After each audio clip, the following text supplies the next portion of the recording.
السلام علیکم ناظرین حضرات، چینل کو ابھی سبسکرائب نہیں کیا ہے تو چینل کو سبسکرائب کر لیجئے، ساتھ میں بیل آئیکن ضرور دبا دیجئے تاکہ آنے والی ویڈیو کی نوٹیفیکیشن آپ کو ملتی رہے۔ بیٹے کی سنگت غلط لوگوں کے ساتھ ہو جانے کی وجہ سے بیٹا پیسے اڑایا کرتا ہے، بڑے باپ کا بیٹا ہے، باپ چاہتا ہے کہ میں اپنی رقم اسے دوں تاکہ خود اسٹیبلش ہو اور کوئی بزنس کرے۔ کبھی ایسا ہوتا ہے کہ بیٹے کو ایک سائیڈ میں رکھیں، مارکیٹ میں بہت سارے ایسے لوگ ملتے ہیں جن کے پاس برین ہوتا ہے، آدمی سوچتا ہے میں اس کے ساتھ انویسٹ کروں اور اس کے ساتھ پارٹنرشپ کے اندر بزنس کروں، سلیپنگ پارٹنر بن جاؤں۔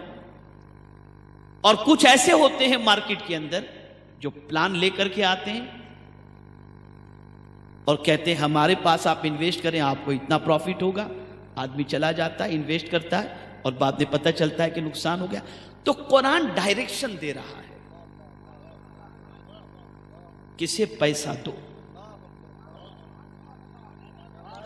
اپنی دولت کسے دو۔ قرآن ڈائریکشن دیتا ہے وَلَا تُؤْتُوا السُّفَهَاءَ أَمْوَالَكُمُ الَّتِي، قرآن نے منع کیا، غبی ہو، بے وقوف ہو، اسے اپنا مال نہ دو۔ ایک ریسرچ کرو کہ جس کو تم مال دے رہے ہو اس کی عقل کی پوزیشن کیا ہے۔ تم اگر کسی کے ساتھ انویسٹ کر رہے ہو، اس کے دل و دماغ کا جائزہ لو، کیپیبل ہے یا نہیں، ایبیلٹی ہے یا نہیں، کیریکٹر لیس تو نہیں ہے، غلط عادتیں تو نہیں ہے، برا آدمی تو نہیں ہے۔ موجودہ دور کے اندر انسان اگر ٹھوکر کھا رہا ہے تو اس کی سب سے بڑی وجہ یہ ہے کہ جس انسان کو خدا نے پیدا کیا اسی خدا نے ڈائریکشن کی ایک بک دے دی، اس کے مطابق چلو گے دھوکہ نہیں کھاؤ گے، اس کے خلاف چلو گے دنیا بھی برباد ہوگی اور آخرت بھی برباد ہو جائے گی۔ یہ عظیم ترین کتاب ہے، اسی کتاب نے کایا پلٹی ہے، اسی کتاب نے انسانی زندگی کے اندر انقلاب پیدا کیا ہے، اسی کتاب نے انسان کی سوچ کو بدل دیا ہے، اسی کتاب نے انسان کے دل و دماغ کے اندر تغیر اور انقلاب پیدا کیا۔ ہندوستان کا بہت بڑا فلم اسٹار نان مسلم، اس کا انٹرویو میں نے پڑھا قرآن سے متعلق، اس نے لکھا ایوری ڈے صبح اٹھنے کے بعد میں قرآن شریف پڑھتا ہوں جس کی وجہ سے مجھے پیس اور سکون میسر ہوتا ہے۔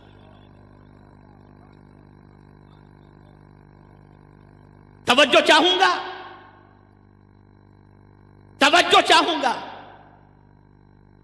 اے غیور مسلمانوں، نان مسلم قرآن پڑھ کر کے سکون حاصل کر رہا ہے، اور جو کتاب کا ماننے والا ہے وہ سکون کے لیے سینما گھروں کے دروازے پہ دستک دیتا ہے۔ جو قرآن کا ماننے والا ہے وہ سکون کے لیے شراب کے اڈوں پہ جاتا ہے، جو قرآن کا ماننے والا ہے وہ سکون کے لیے مووی دیکھتا ہے یا ڈرگز استعمال کرتا ہے۔ آؤ میں تمہیں بتاؤں، مور دین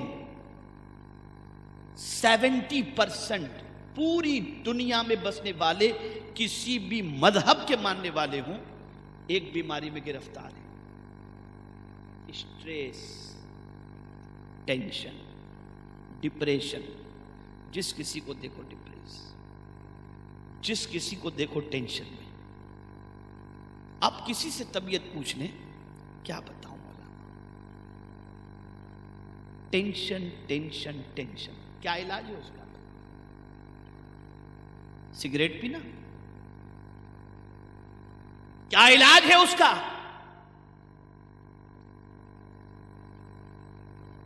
جس رسول کو پروردگار جل جلالہ نے آئیڈیل کے طور پر بھیجا اور فرمایا لقد کان لکم فی رسول اللہ اسوۃ حسنہ، اسی رسول کی دہلیز پر پہنچ جاؤ اور پوچھو یا رسول اللہ صلی اللہ تعالی علیہ وسلم بے چین ہوں، نسخہ عطا فرمائے۔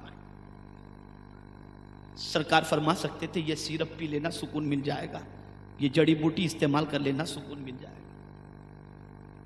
اور چیلنج کے ساتھ کہتا ہوں، آج تک کوئی ایسی میڈیسن کسی ڈاکٹر نے بنائی نہیں ہے جس سے اسٹریس دور ہو سکے۔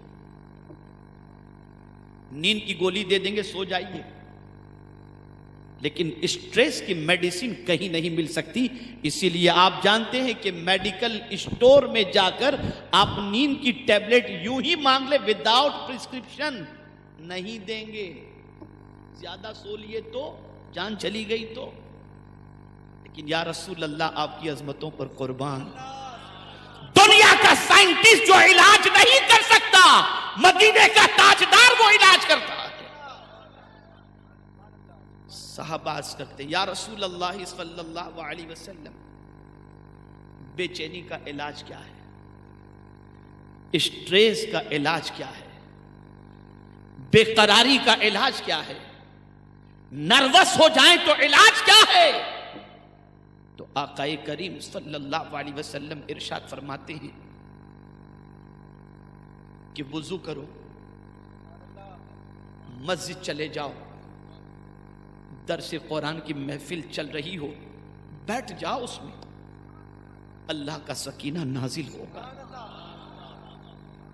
اور اگر کہیں درس قرآن کی محفل نہیں ہوگی، مسجد جاؤ، اللہ کی کتاب کو کھولو، اسے پڑھو، اللہ کی طرف سے تمہارے قلب پر سکینہ نازل ہو جائے گا۔ یہ ہے وہ کتاب، یہ ہے وہ کتاب۔ تم کہاں سے راستہ ڈھونڈ رہے ہو؟ واٹس ایپ پڑھنا ٹائم مل رہا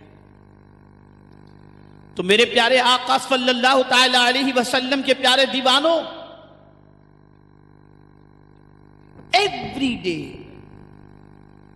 صبح اٹھنے کے بعد اور رات کو سونے سے پہلے ہم دیکھتے ہیں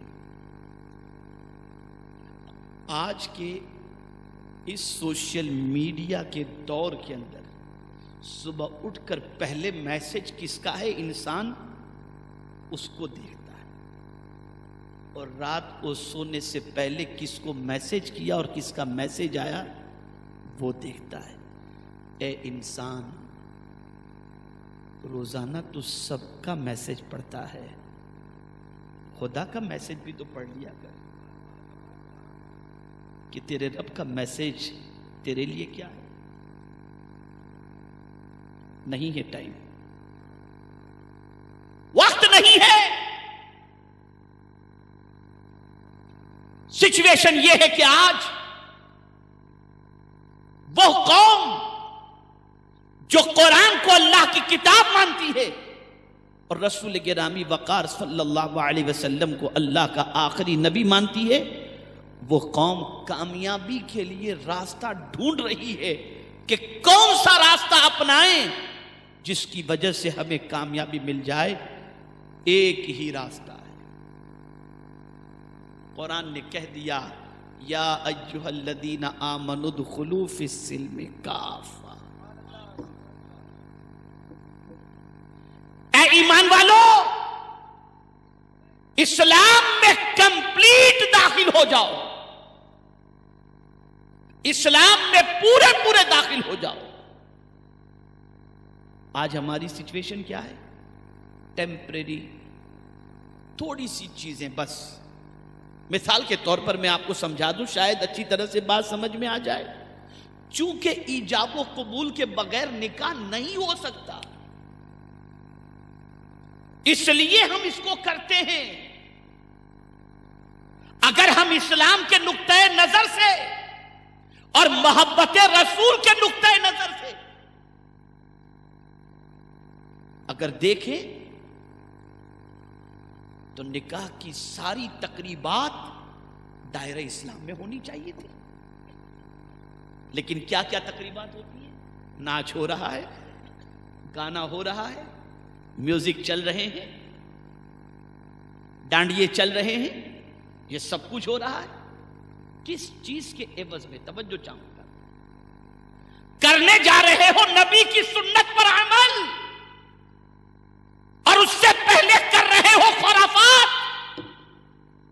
کس اسلام نے اس کی تعلیم دی؟ یہ طریقہ کہاں سے تم لائے؟ اس کا اسلام سے کیا تعلق ہے؟ قرآن یہ نہیں کہتا کہ جو تمہاری طبیعت چاہے وہ کرو، ضرورت پڑے تو اسلام کا سہارا لو، پھر جو چاہو کرو. نہیں، اسلام چاہتا ہے کمپلیٹ اسلام میں داخل ہو جاؤ. جب تم اللہ کو رب مانے ہو اور حضور رحمت عالم صلی اللہ علیہ وسلم کو اللہ کا آخری نبی مانے ہو اور قرآن کو اللہ کی کتاب مانے ہو، تقدیر پر تمہارا یقین ہے، تو پھر یہ نہیں کہ کچھ ادھر کا کچھ ادھر کا کچھ نہیں، کمپلیٹ اسلام میں داخل ہو جاؤ. کیسے چلنا اسلام سے پوچھو، قرآن سے پوچھو تو قرآن کہے گا وَلَا تَمْشِ فِي الْأَرْضِ مَرَحًا، زمین پر اکڑ کے مت چلو. تو پھر میں حیران ہوں، مولا زمین پر اکڑ کے نہ چلیں تو کیسے چلیں؟ ذرا چلنے کا طریقہ قرآن بتا دے. تو کہا بندو صرف بتا دوں گا نا تو تم کو طریقہ نہیں آئے گا، میں تمہیں چلنے والوں کی نشاندہی کر دیتا ہوں، ان کی نشاندہی کہ وہ کیسے چلا کرتے تھے. تو قرآن کہتا ہے وَعِبَادُ الرَّحْمَنِ الَّذِينَ يَمْشُونَ فِي الْأَرْضِ هَوْنًا، رحمان کے بندے جب زمین پر چلتے ہیں تو بڑے وقار کے ساتھ چلتے ہیں. ان کا چلنا دیکھ کر پتا چلتا ہے کہ یہ اکڑو نہیں، رحمان کے بندے ہیں. قرآن نے انہیں رحمان کا بندہ کہا. اور آج چال ڈھال تو پوچھئے نہیں اور حال تو پوچھئے نہیں، چال ہی دیکھ لیجئے. اللہ والوں کا ذکر پروردگار نے ان کی راتوں کا ذکر بعد میں کیا اور دن کا ذکر پہلے کیا. آپ ذرا دیکھیں، یہ وہ تھے جو کمپلیٹ اسلام پر عمل کرتے تھے. سمجھاتا ہوں میں آپ. وَعِبَادُ الرَّحْمَنِ الَّذِينَ يَمْشُونَ عَلَى الْأَرْضِ هَوْنًا. آپ دیکھیں نا، بہت سارے لوگ راستے میں چلتے ہیں تو یوں چلتے ہیں، تو ان کی چال کو دیکھ کر آدمی کہتا ہے بڑا مغرور آدمی. اور کچھ لوگ ہوتے ہیں نگاہیں نیچی کر کے چلتے ہوتے ہیں، تو ان کی چال کو دیکھ کر آدمی کہتا ہے کتنا عاجزی اور انکساری والا بندہ ہے. سوال یہ پیدا ہوتا ہے کہ زمین پر وقار اور نرمی سے چلنے کا حکم کیوں؟ مفتی ایوب صاحب قبلہ فرما رہے تھے قدر کی بات میں، تو یاد رکھیں جس سے کچھ فائدہ ہوتا ہو اس کی قدر کرنی چاہیے. زمین سے فائدہ ہوتا ہے، یہ ہمیں غلہ دیتی ہے، یہ ہمیں اناج فراہم کرتی ہے، یہ ہمیں پھل فروٹ دیتی ہے، یہ زمین ہمیں پانی. زندگی رہی تو میں صرف زمین کتنی قسموں کی ہیں میں اس پر کبھی گفتگو کروں گا. وہ لوگ جو میرے مصطفیٰ صلی اللہ علیہ وسلم کو اپنے جیسا کہتے ہیں، میں ان سے سوال پوچھتا ہوں، نادانو زمین بھی برابر نہیں ہے. اگر تم کہتے ہو کہ زمین برابر، تو جہاں غریب بستے ہیں اس علاقے کی زمین کی قیمت سستی کیوں اور پوش ایریا کی زمین کی قیمت زیادہ کیوں؟ جواب دو مجھے.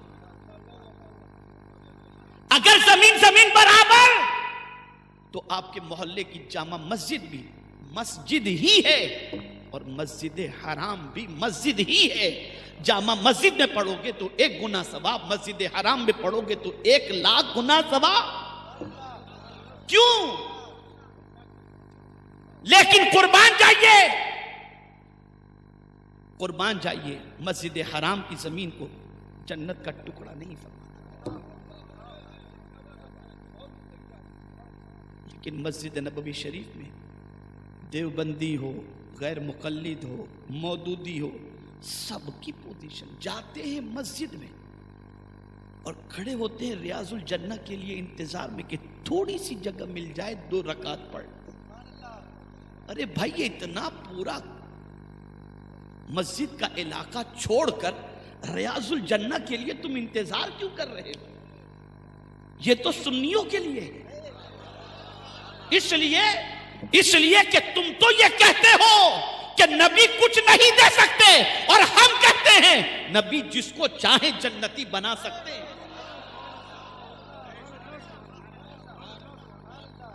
یہاں کیا ہو جاتا ہے؟